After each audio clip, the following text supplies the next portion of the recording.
Imagine embarking on a mission at just 8 years old, facing a formidable language barrier among an indigenous tribe. This was the reality for John Holbrook, who felt the calling to serve the Mangyan tribe in the North Philippines. Let's delve more into his story with this video.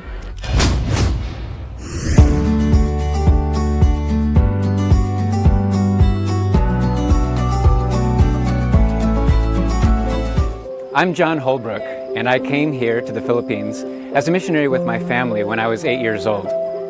When we first came, we arrived to be missionaries to a tribe called the Mangyan on the island of Occidental Mindoro that was completely unreached. At that time, there were no Christians, there were no Adventists in the tribe.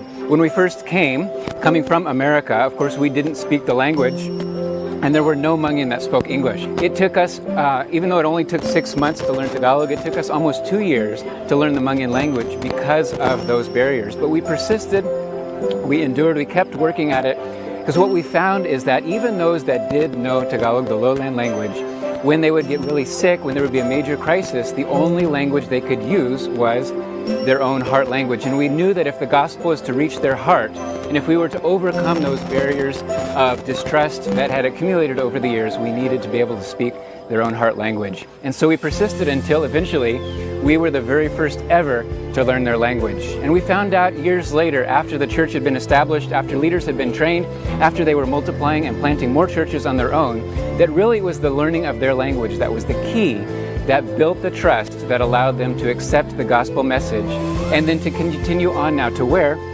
the 4 churches that we have planted by God's grace have grown into 45 churches planted by their own people, and they continue to grow in missions.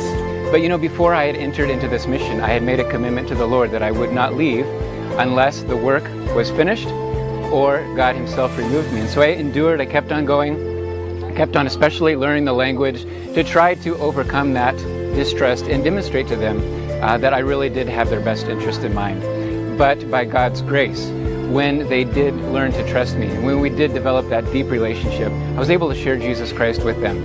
And today, they are happy in the Lord and have found deliverance from their fear and from the spirits, really, the demons that haunted them for so many years.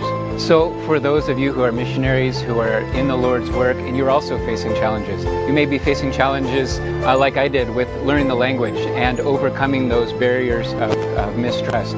I would encourage you really to be as incarnational as possible, to be like Jesus did, to live with the people, to live like the people, to speak the language.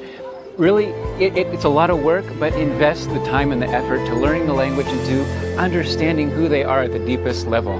It is really a tool that God to bridge the gap when we're working cross-culturally and to bond us together so deeply that the gospel message is able to reach those people. I'm John Holbrook, and I train trainers who start church planting movements, resulting in reaching the unreached.